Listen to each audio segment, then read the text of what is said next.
Take your mind into the wonderful world of physical, emotional, psychological, and spiritual wellness. Ladies and gentlemen, welcome to the Kinetic Hour. Conversations with you and guests. With your host, Kenan, Wesley, Mason. That's me.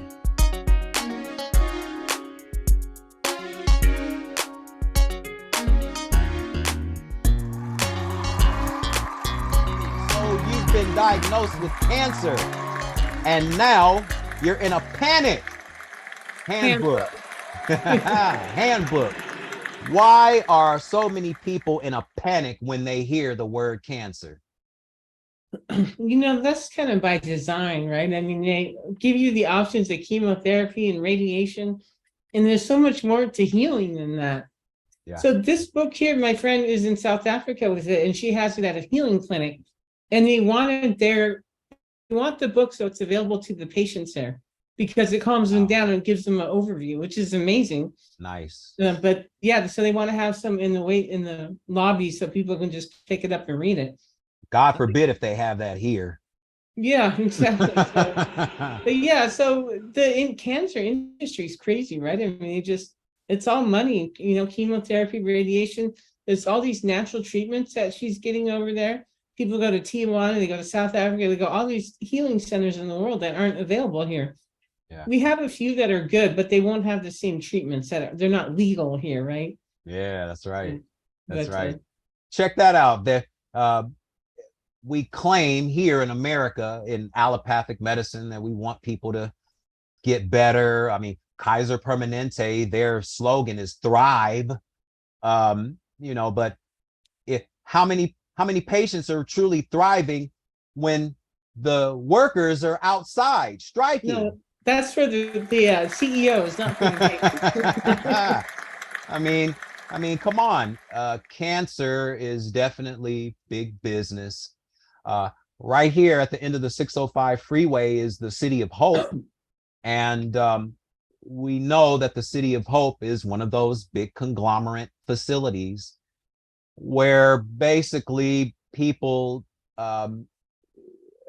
sign their waivers to become guinea pigs for whatever the latest treatments are for cancer, whether it's what they call more mild doses of chemotherapy or radiation or surgical procedures, taking the cancer out without even addressing the root cause. And then 5 years later, the cancer comes back. What are give us some ways that we can heal, some examples of alternatives that we can use outside of chemotherapy, radiation, and surgery? Because on a personal note, I mean, I saw my brother go through chemotherapy. He didn't have radiation, but I did see him. This was back in the mid-90s when I knew absolutely nothing about natural health and wellness. So chemotherapy was the only option for us at that time. That you knew about, yeah. That we knew about, exactly. And I got to see firsthand what the results are for not only him, but as I got more into natural health, I started seeing people that were diagnosed, and I started seeing what the after effects were for having round after round after round after round of chemotherapy, whether it's weight loss, hair falling out, for women, breast removal, and for some women, it's recommended to have the breast removed before they even have the cancer diagnosis. I know. And social media made that trendy too, didn't they? They're just... That's right. That's right. So what are some natural alternatives that you've come across that the general public may want to consider if they ever find the courage to be open for it? I mean, you heard of the Rife method. That's, Oh yeah, like yeah, these yeah, are yeah. out of the country, right? I mean, Yeah, just going through the book, there's so many, but I yeah, think understanding the cause of the cancer is the first thing that people should do. The meaning behind why they got it. yeah, And absolutely. Louise Hay's book is amazing for that. She talks about resentment and anger and not letting go. And another theory is the biodecoding that I really like. Have you heard of the biodecoding? Yeah, yeah, Biogenealogy. yeah. So they'll say cancer comes like you have a trauma, and after the trauma, you have something that is throws you off balance, something traumatic for you. And since you can't process the emotions, you're not able to handle it. They say afterwards there's a ring in the brain, they can tell what organ's going to be affected. Mm. So it's kind of like, I don't know, I have to say it slowly, but the guy who discovered it, he had testicular cancer after his son died. And after his son Wow. died, he got like this accidental gunshot wound. He couldn't process and handle the trauma himself. So his body kind of kicked in. The body kicks in by creating more testicular cells so he can procreate so also ovarian cancer. If someone breaks up with someone they're planning to have a family with, they have that loss, and you can get ovarian cancer. The body tries to compensate. If you can handle the emotions yourself, if you have the right thoughts, then you won't get cancer. So that's what's pretty amazing. We have more control of getting cancer than we realize with our thoughts and our emotion. So that's a really interesting book on it. Yeah, and Louise Hay, I have her book. It's called Heal Your Body. You can heal your life, I think. And she does have a book called You Can Heal Your Life. I actually have the documentary You Can Heal Your Life, which is great. Yes, with Which the is cancer great. patients. Yes. Yeah, absolutely. And ovarian cancer, or many women are developing ovarian cysts, and Mm. fibroids is real common, especially in women of color. Endometriosis is real common. Um, Even Louise Hay said that she developed her ovarian cancer by way of emotional traumas that occurred with her in her younger years.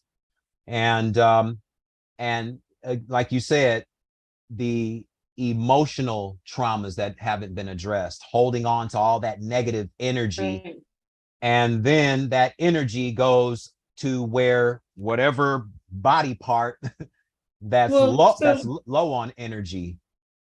the way they explain it in biodecoding is say there's two women and they both have kids that are grown up and they leave the nest, right?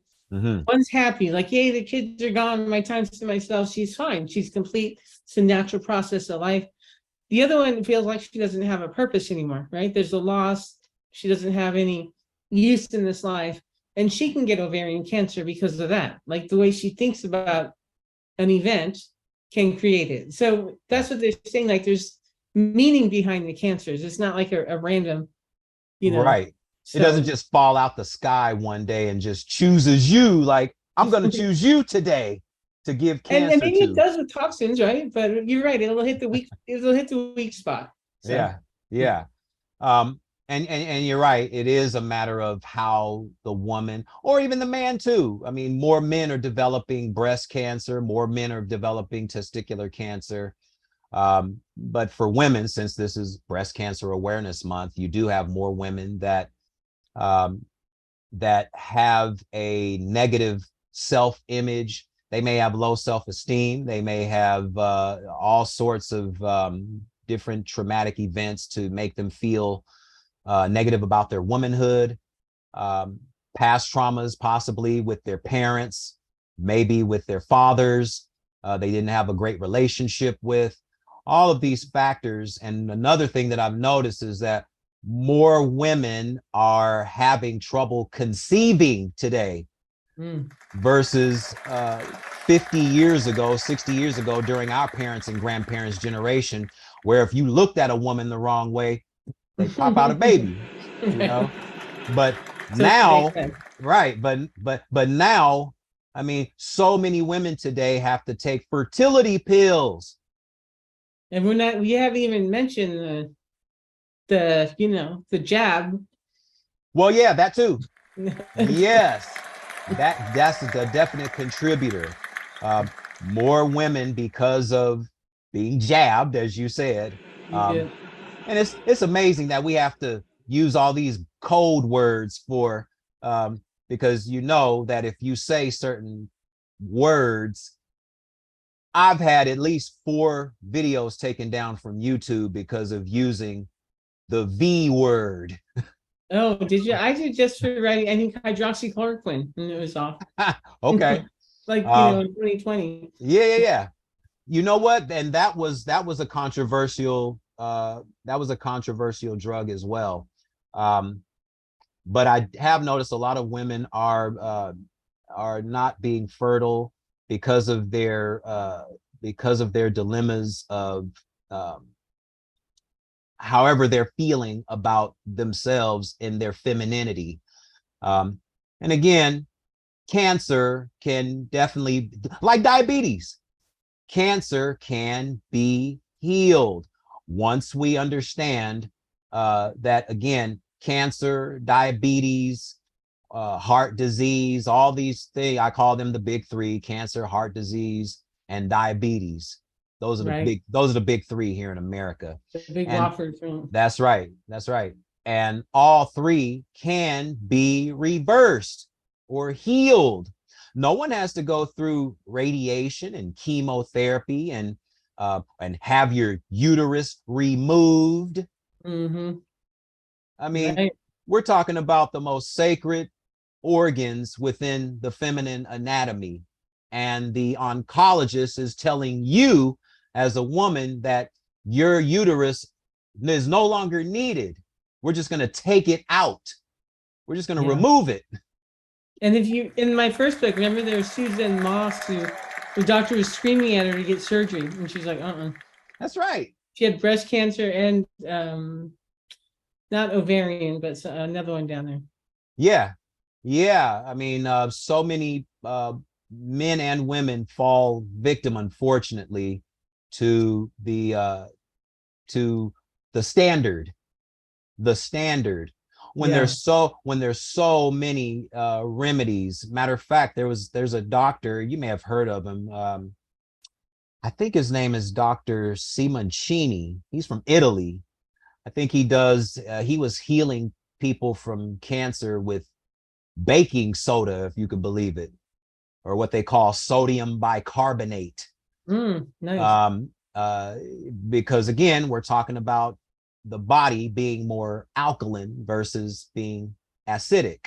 Right. Uh, because once the body turns acidic, we know that uh, you're more open and susceptible to any and all illness, let alone cancer. Right. Cancer is just kind of or cancer can turn into develop into a byproduct of whatever illness. There's so many of them. Um, any other examples of, you mentioned the Royal Rife remedy. Now, Royal Rife, I think he was a physician here in Los Angeles about 100 years ago. Yeah. And they And suppressed it and they pushed him out. yeah, he was one of those physicians that was on the front line, and he was healing people left and right. And this was when the AMA was kind of first getting started and kind of overlooking and looking to see who's healing and who's doing what with whom. And Right. and Royal Rife was having great results. And then the Gestapo, if you will, came in to his office and shut him down. I Yeah. mean, for doing something that was really good for the community versus the John Rockefeller way. And I think you mentioned that in your book as well, that how the AMA started, and I think what the American Cancer Society, which is another money-making nonprofit. Yeah. Yeah. They're so Um, bad. they make so much money. Talk about that, if you will, the American Cancer Society. Just like the American Diabetes Society, there's simple ways to treat cancer. You're not going to find it on their site. Yeah. Right. I mean, they're It's all It's crazy. And you know what's funny, Ken, is I had the same problem. You go and tell someone, hey, you should check out these natural remedies. They're not going to listen to you, Or, right? Then if you or, listen to me, you know more than my doctor, than my oncologist. I'm like, yeah, kind of do. Yeah. mhm. Or go ahead. Or they'll question the natural remedy. Is that going to work? Yeah, Does that work? right. How fast does it work? You know? And then, yeah, well, that's why the book. But I mean, they'll try one thing and go, it doesn't work. And then they're scared. And it's like, if you wait too long, if you do natural, then, it's going to wait and it's going to spread. Then you're going to need even more chemotherapy, right? So, That's right. yeah. The whole biopsy, which literally allows the cancer to spread more and more and more. You know, you can go from a stage 1 or 2 cancer to stage 4 within a matter of days. Yeah. Because it happened to my uncle. He just passed away a couple of months back. He was at a stage 2 liver cancer, and then within a week, he was stage 4, and then a few days after that, he was gone. He was gone. Mm. And again, this is the fear factor when we hear the word cancer. It's almost like how back in the 80s when you heard the word AIDS, it triggered something in the brain. Right. And By now design, right? They create the fear. they create the buzzwords, right, for fear. Yeah. And now we're in a post-pandemic, so now the buzzword is COVID. Mm. Now that's the fear factor word, COVID. Or COVID here, Marburg or COVID there. something else. But Yeah. so, another thing on cancer is they'll tell you, chemotherapy, radiation, surgery, right? And then they'll tell you to do one, you do surgery. And I learned from Susan Moss in my first book, you have a tumor, it keeps it encased. You remove the Yes. tumor, it spreads like wildfire. Yes. Same with chemotherapy. So they'll tell you do one, it's like, well, it didn't work. Now we got to move on to radiation. So a friend of mine, she knows all the stuff we know, but she still did the chemo. And then, no, she did surgery and then radiation. And then you're telling her she needs chemo. And I'm like, if you do chemo, you're not going to be the same. You're going to have a messed up brain and all that stuff. She did a 21-day water fast. And there's a place up in Northern California called True North Healing. Okay. And they help people do water fast. There's videos too to walk you through it. Yeah. But when you do a water fast like that, she was totally healed and felt great when she was doing it, and she was determined. She tried to do another fast like that and she can't, but when she needed to, she could, Right. Oh yeah, absolutely. And Yeah. that's how powerful water is. I mean, a lot of people don't understand that the human body we are water. The body's like what, 80% water. So we have to have water to kind of flush all the toxins out. The tumor is not the enemy, folks. Right. The tumor is not your enemy. The tumor is not your enemy. The tumor is actually your savior. Yeah. And we know this because I've seen National Geographic where they go to these remote islands and all these things. You'll see a tumor on a person that's been there for like 5 years and it's growing more and more and more and more and more. They didn't have any, the reason why they're still alive is because of the tumor pocketing all of these toxins. That's how magical the body is. Yeah, they should find a better way to eliminate them better, but Right. Like they'll put wheatgrass, the pulp, right? Mm-hmm, So you juice wheatgrass, the pulp right on the skin and it pulls out. mm-hmm. It heals skin infections and it helps with tumors, and there's so many ways, And also another thing that for women, because again, this is Breast Cancer Awareness Month, women need to know that there is another option outside of the mammogram as a detection for any type of cancer. And I didn't know this until a few years ago as well, something called thermograms. And and I learned about that. The FDA approved it back in 1982. But you never hear about it unless you know someone that knows someone. And it's not covered on insurance. And right? It's not covered by insurance. That's right. By design, they'd rather. Yes, yes. So mammograms, every time a woman gets a mammogram, you're actually increasing your chances of developing cancer Hmm. because of the synthetic nature of the process. Yeah. Not only that, but I mean, you're literally putting pounds and pounds and pounds of pressure on the breast tissue, which is very painful. Right. I've And never gotten anything. So. yeah, and I've heard from many people, including my mom, about how painful the mammogram can be. Mm. So there are alternatives, and probably the better or best alternative would be the thermogram. It's non-invasive, and it can detect other possible illnesses too outside And of I think cancer. even smaller, like even a smaller thing, like I think memory, I forgot what the dimensions, right? I know thermography can detect it earlier and Yes, it's safe. So, yes, absolutely. Yeah, you don't have to wait and wait and wait until you actually physically see something to know that it's actually there. and I haven't done anything, but I've done enough research on cancer to know how to take care of myself, So I'm not going to go Absolutely. get their test. So, Yeah. And when you do know, and again, that's why I like doing shows like this, because so many people don't have the information. yeah, They don't have the information. When you have the information, you become powerful just by default. Even if it's a little bit can go a long way.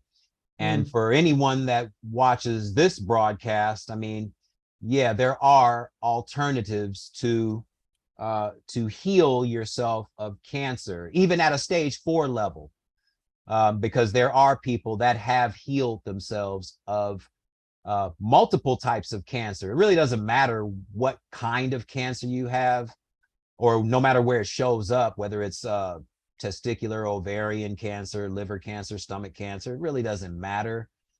In my brother's case, he had a what's called osteogenic sarcoma. So he had a chunk.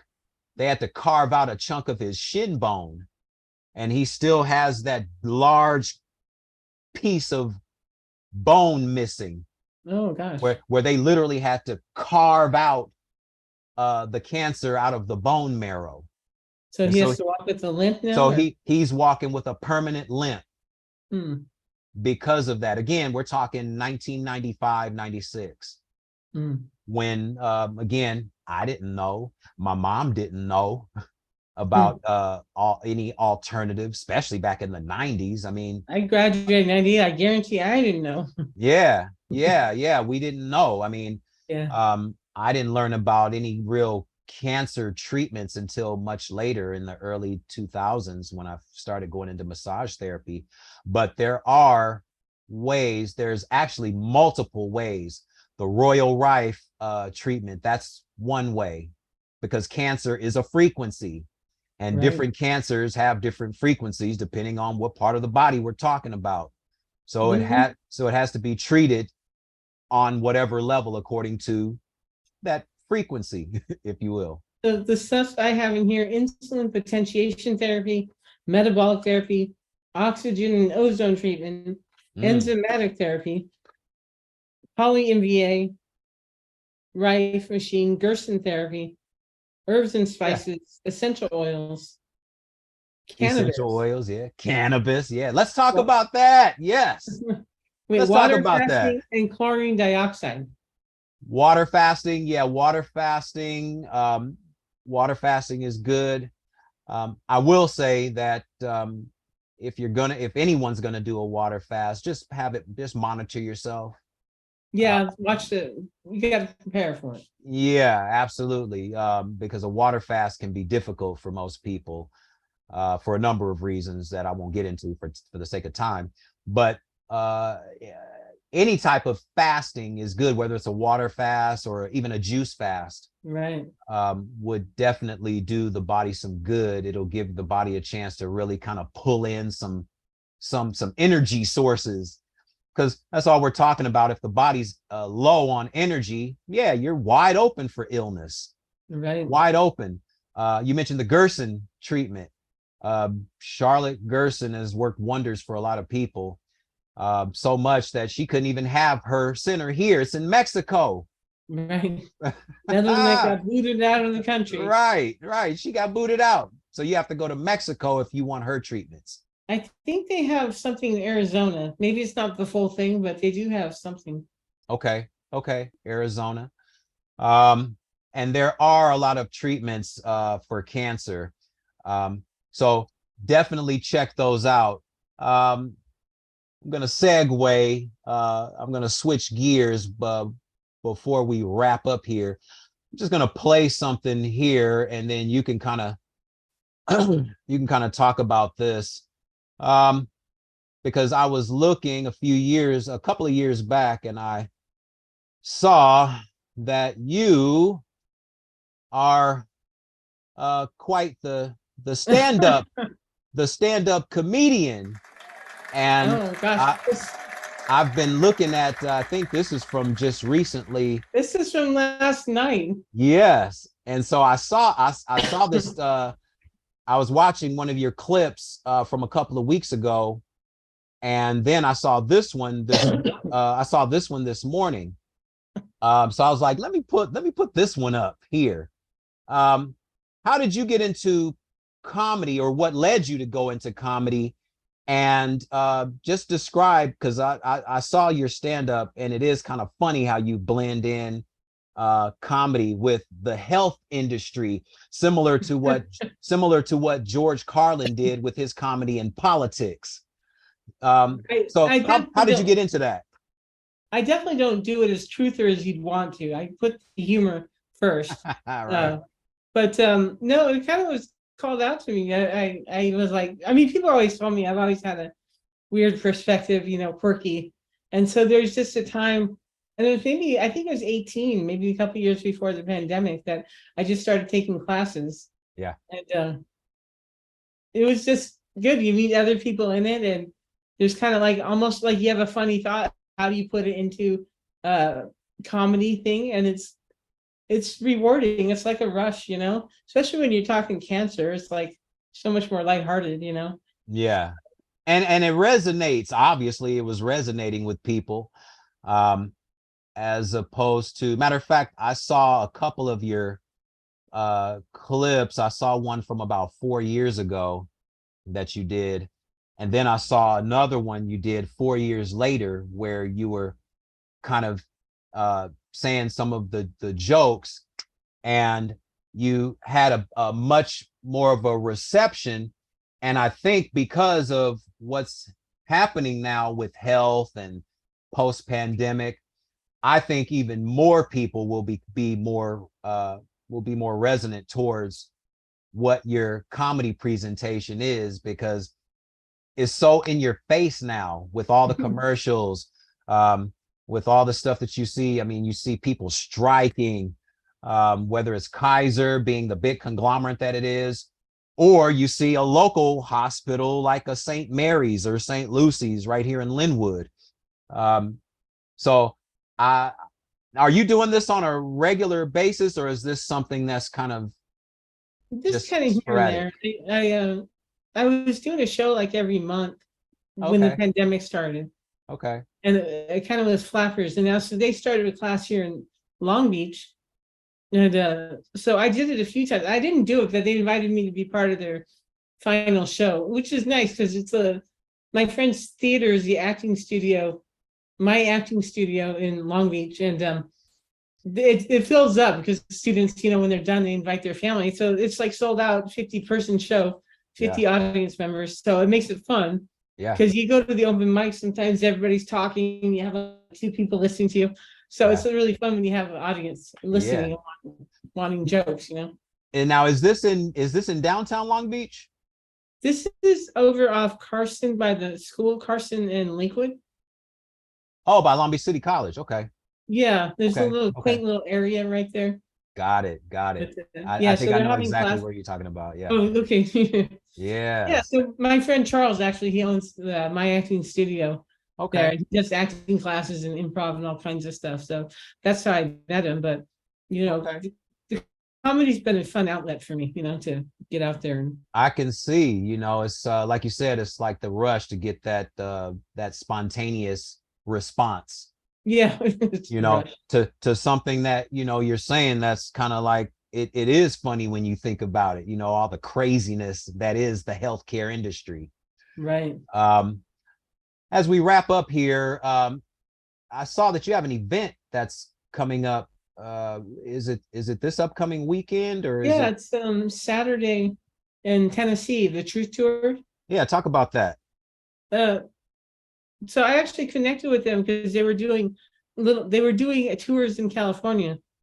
And so actually my friend Charles at the acting studio, he reached out to them. They did it at his center. So he recommended me. So I connected with them there, and they've been doing it. So it's a lot of fun. There's some pretty big names in there. I don't know if you're familiar with them, but Wano Savin. I saw a few names. Yeah, not Yeah, all of them were familiar to me. Yeah, so it's really good energy when you get all the people together. I don't think he's going to keep doing it, but it's definitely been really fun. Last time was in San Diego, and Okay. there was, I think, about 800 people, and Nice. maybe like 20 speakers or whatever they have. I don't know. Yeah. But it's good. There's not that many health people, so a lot of them are voter fraud. I mean, it's all over the place, but it's all about taking the country back. So Oh, I got it. it's really great energy to be around them. So I'm because I saw one of the people on the flyer. He had a Trump picture next to him. So because you mentioned get your country back or something like that. Yeah, so there's one guy he's gonna help host, and he does Trump impersonations, I guess. Got it. But Yeah, election fraud is a theme of it, and all. And what date is that for those that are in Tennessee? Because I mean, obviously this is Facebook Live, so you never know who's watching. Where do you have the location and the date of where that's going to take place? TrueTour.net is a website. I don't know if you can share that, but it's October 14th. Okay. And it's all day, and it's in Nashville. And it's a one-day event. It's a one-day event. It's a one-day event. Okay. Yeah. Okay. Yeah, that should be good. That should definitely be good. And I know that the people will definitely take heed to your presentation. As we wrap up, let the people know how they can find you, Dr. LEYLA Ali. Well, in the comedy, no, it's drleylaali.com is my website. So DRLEYLAALI.com. Okay. And your social medias, they can always go to your. Yeah, I've been kind of bad on social media, but I am developing a cancer course. I'm going to launch at the end of the month too, to go along with the book. Okay. So just getting that put together, and going to do a weekly class for 10 weeks. Okay. So excited to do that. Yeah. That'll be great. The new book is called So You've Been, and you can hold that up one more time. All right. So you've been diagnosed with cancer, and now you're in a panic. Handbook. Go out and get it. Please go out and get it. And also on Amazon. They're all on Amazon. And also get her first book, which I can actually call a classic. It's a great read. Actually, I was reading the chapters. There's 3 chapters back to back, actually. One about the mind, then the next chapter is about emotions. And then the chapter after that is about cancer. So so they're back to back to back. They're great reads, and they're great books. Dr. Ali, thank you so much for being my guest on here. And come back.